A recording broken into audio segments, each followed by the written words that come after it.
Welcome to the Plan B CRNA podcast. I'm your host, Bobby Jones, and I'm so excited that you're here. The Plan B CRNA podcast is the only show made specifically for nurse anesthetists who are exploring options outside of their traditional career paths. This is the place to expand your mind and your goals as we uncover new ways to produce side income together. Join me for some honest, unscripted discussions with other CRNAs who are transforming their financial lives. This episode is brought to you by On-Call Capital. On-Call Capital is dedicated to educating CRNAs and other healthcare providers about investing outside of the traditional stock market. On-Call Capital also provides opportunities for you, yes, you, to create passive income and generational wealth while also lowering your taxable income through investments in the apartment and alternative investment spaces. If you haven't hit subscribe yet, make sure you do that right now so that you don't miss an episode. Thanks so much for joining me today. And now, on with the show.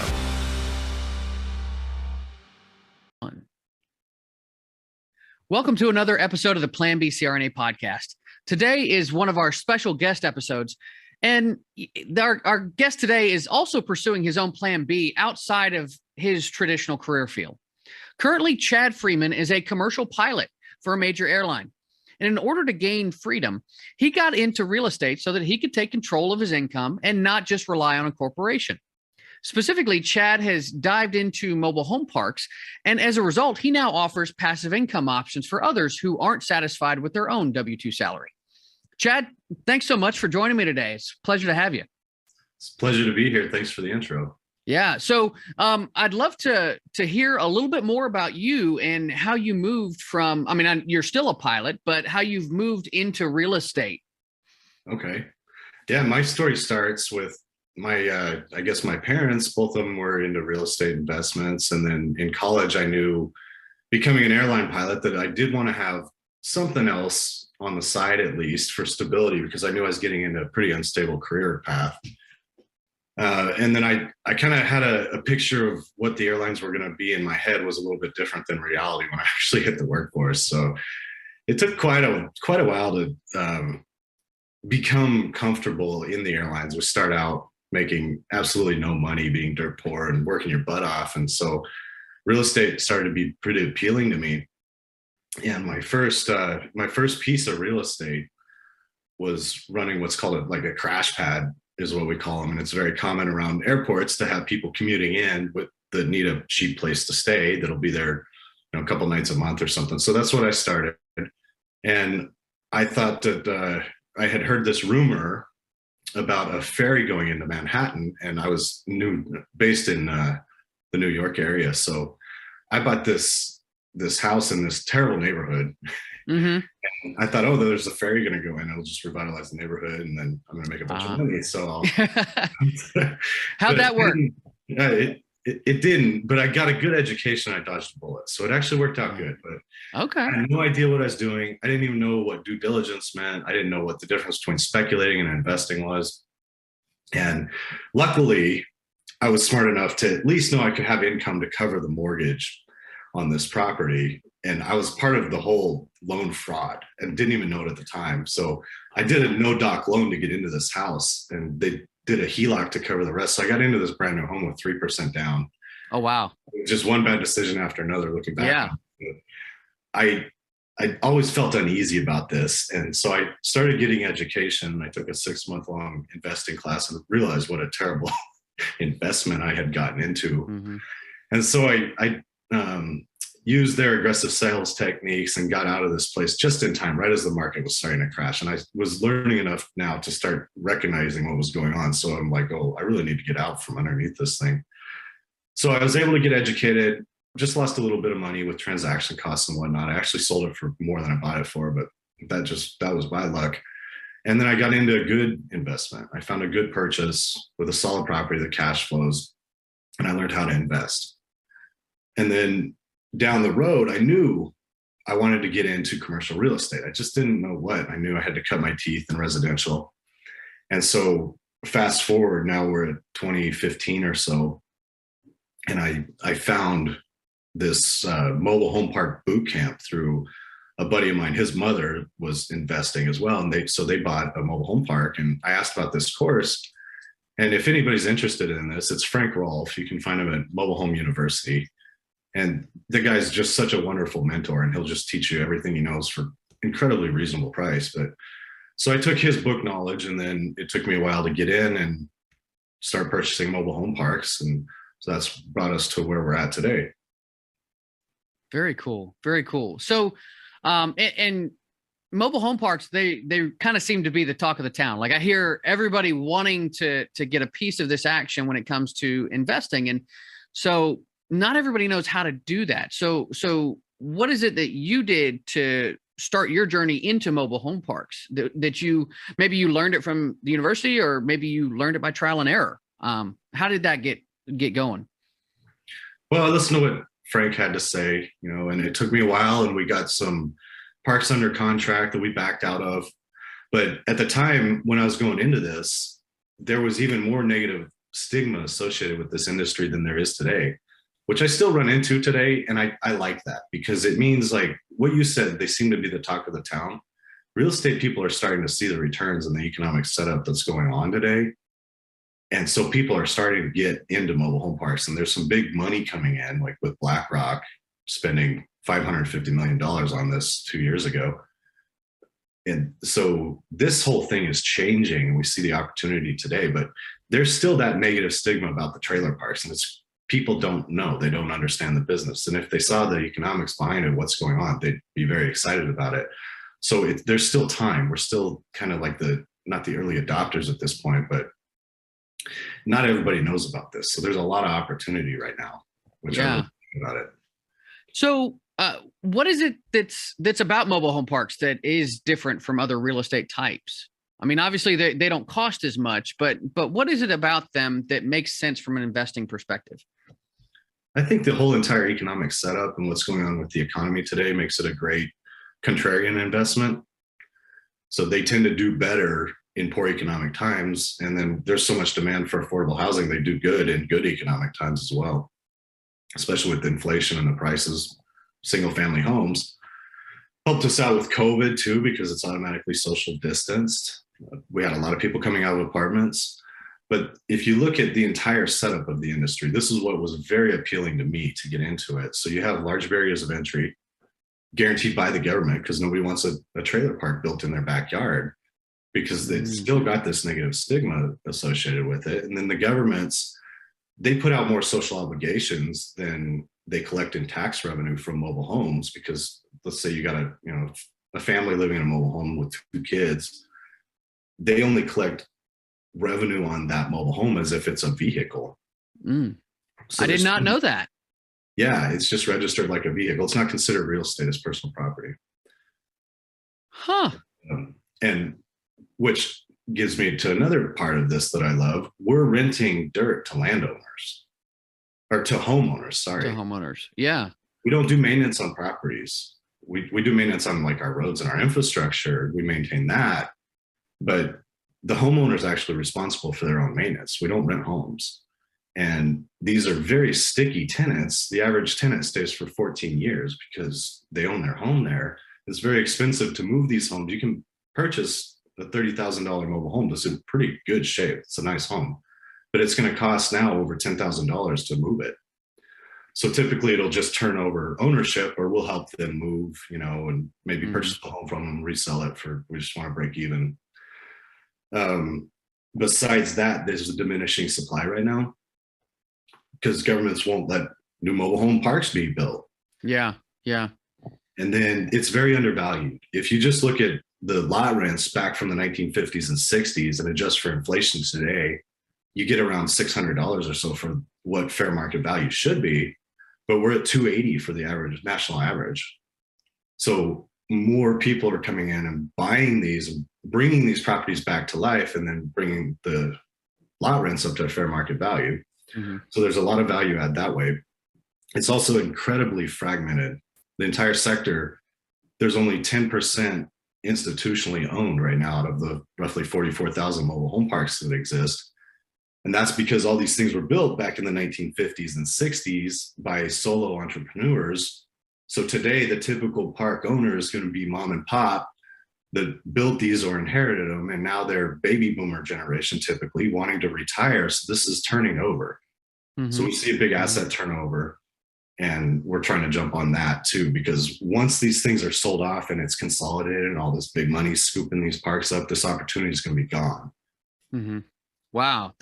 And I didn't realize how fragmented the industry was. I mean, I kind of had an idea, but 10% is really, really low.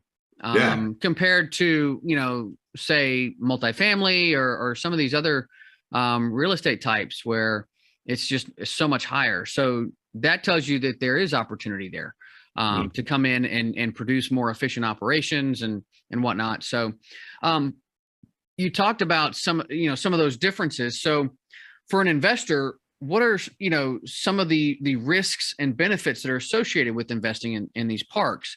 What kind of returns can you expect, and what are the risks that you're taking?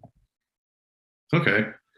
The risks involved, I would say, it's a pretty simple business. There's not a lot of huge pitfalls, but you do have to be careful buying in the correct location.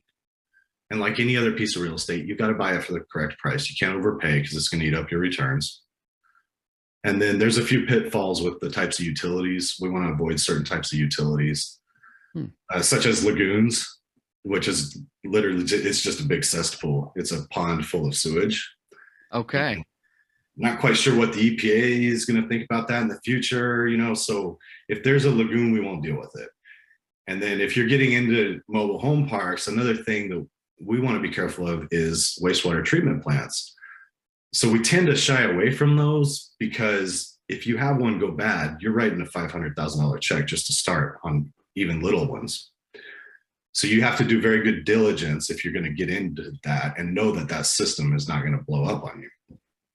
Okay. So you're saying if there's like some kind of a water treatment system on site, mm-hmm. I didn't even know that was a thing, man. Yeah, you got to deal with the sewage. So it either goes to the city or you got a private utility through septic water treatment. Yeah. Or a lagoon. Or a lagoon. Oh my gosh. And there's some other things like with sewage lines, there's this product called Orangeburg, which is absolutely terrible. It's basically cardboard with wax on it that's going to disintegrate and disappear on you. So you need to know going in. So it basically boils down to really good diligence. Okay. So, and that's, kind of what you alluded to in the beginning. When you started investing, you just didn't even know what that was. So yeah, you've obviously learned some things along the way. So this is fascinating. And then, and then I guess the other part of that question was what kind of benefits are, investors getting? I mean, we're talking returns, tax benefits, all that kind of stuff. Is that associated with real estate and, and that ownership, or what does that look like? Yeah, that's another reason why I love the business. We typically have higher cap rates and lower expenses than apartments or other multifamily. And there's some other great things I'm seeing, like some build to rent stuff that's really cool right now. But out there, typically, I'll put our returns up against almost anything I've ever seen because the lower expenses, like I said, we're not doing maintenance on people's homes. Mm-hmm. And then our cap rates are higher too. And I think that kind of plays into the negative stigma as well. But the cap rates I'm seeing from reports and brokers, they did lower with the interest rates going down to zero. So the cap rates have come down, but I haven't seen cap rate compression yet. Okay. So I'm hearing they're softening with the interest rates rising again, but it's a typical 6 to 8% cap rate purchase from what reports and what I know and what we've done ourselves. Okay. So it's a higher return with lower expenses. And then the taxes are really great because our taxes, we can depreciate our infrastructure, such as our sewer lines, water lines, roads, stuff like that. That's depreciated on a 15-year tax schedule versus a commercial building is 32 and a half years or residential is 27 and a half. So we get a much faster depreciation. So you do 35% that way, 35% of goodwill, which is also 15% depreciation. So I actually wrote a little article on this, and you can show where the numbers I used, I think an investor could make up to 14% or 13.5% or something like that with tax free because of the depreciation. Okay, cool. Well, and we'll put a link to that article in the show notes. I'll get that from you later for sure. But now the next thing I want to jump into is, a little bit more about your business that you have. Tell me about your business and how you've made the move to a fund model for your mobile home parks. What prompted that move? What's it been like scaling your business? Yeah, we're definitely feeling the growing pains and the amount of time commitment that takes, but we have a team together that's been very successful with what we've done so far. And then we see the setup today, with the consolidation mainly and the turnover from mom and pop selling these assets and getting ready to retire. So I wanted to act quicker. And we thought about just organic growth, like we've been doing, but I want to take the opportunity that we see in front of us today and capitalize on that, and then share it with other people as well and treat our investors right. We're looking for relationships with investors that are long-term relationships, people that come back to us and do this again. So we want to grow this business to be in the top 100 owners, which is pretty easy to do today because it's so fragmented. You only need, I think, 700 lots or so now to be in the top 100. Oh, wow. Okay. Yeah. So, and if you look at apartment complex, last time I heard, you need like over 70,000 doors to be in the top 100. So it's huge. Yeah. Yeah. That's a big difference. Right. And for sure. Also my motivation is freedom to control my own income fully, which I think a lot of people on this show listening with the plan B is to get outside of that W-2 income. You get better tax write-offs and it's more stability. And if your job goes away, you can have this passive income. And like Robert Kiyosaki says, I love that guy, put your money to work for you instead of you working for your money. And that's what got me into real estate in the first place too, is passive investments. But this no longer is a passive investment for us. Mm-hmm. Yeah. This has become my passion and really my full-time job. Fortunately, with an airline crew, you get a ton of time off. So even when I'm at work, I go get 3-day layovers sometimes, and I can get a lot of work done on the layover. Well, that's really convenient. And I know there are a lot of folks here that work in healthcare, and you do get, you may get several days off if you're working 12s or even 24 hour shifts. You can get some decent time off in between. So it's something that's possible for others as well. So Chad, what I want to dig into a little bit of this fund model that you have going on. What's the structure that you guys have taken on, and how has that benefited you and your investors? Sure. So what we have open is called a 506C, and it's just a waiver from the SEC for syndicators. And you see it very commonly with apartment complexes where you can advertise. So the 506C means specifically we can advertise, but in order to do that, we can only accept accredited investors. But the benefit you get with the syndication versus buying a duplex or something yourself is you get a much bigger piece of the pie, which should help mitigate risk as well. So like right now, if somebody moves out, it's not going to affect my business. But if I have a triplex, that's a third of my income off of that. And then you also get a team of operators. So nobody's calling you in the middle of the night because their toilet doesn't flush. Yeah. So this is truly a passive investment. Very cool. Very cool. Yeah. That's, something I've enjoyed about my own passive investments is that I don't have to worry about that. It's mailbox money. It's, you put your money in and you just, accept what's coming out. And it's a lot of fun that way, because you can focus more on finding those investments instead of worrying about some of the day-to-day operations of, Absolutely. that real estate. So like most people can't go purchase a, $4 million asset. That's a syndication. You can get that or bigger. Yeah. And you have that immediate economy of scale too. Like you mentioned, it's, if you have one or two people move out of your properties, and that's no big deal because you have enough size to be able to take that, and it doesn't affect you. Whereas when you're trying to scale as an individual investor, you really need to get to 10 doors or more in order for that to even begin to be a reality. Exactly. Now, I want to touch on something here. You mentioned your motivations of building this passive income and whatnot. Where did that drive really come from for you? What was it that sparked it for you?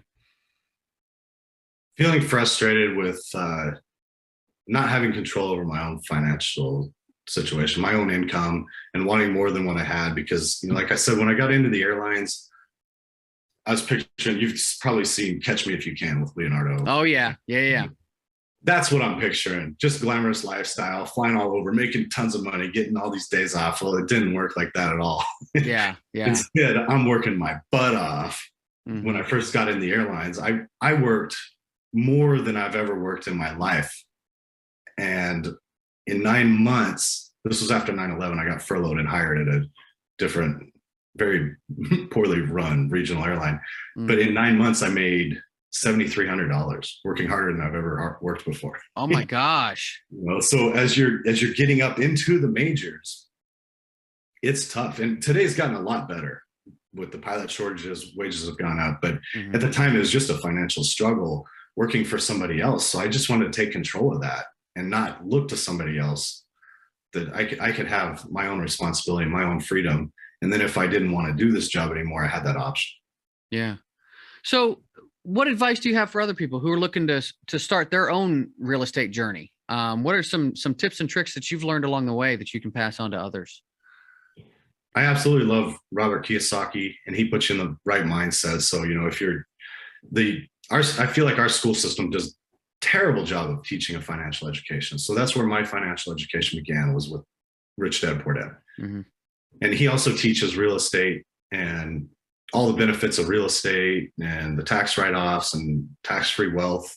That's a great book. His accountant, Tom Wheelwright, has a great book called Tax-Free Wealth. Mm-hmm. And so start educating yourself and then take action. That's the biggest thing, I think, is just take action. Be willing to go out there and get some education, get a little bit of book knowledge. It doesn't take that much. Spend a couple months reading and figure out what you want to do, what area you want to get into, and then go for it. If you're motivated, make it happen. Yeah. Well, and I think that speaks to, the biggest part of this is educating people.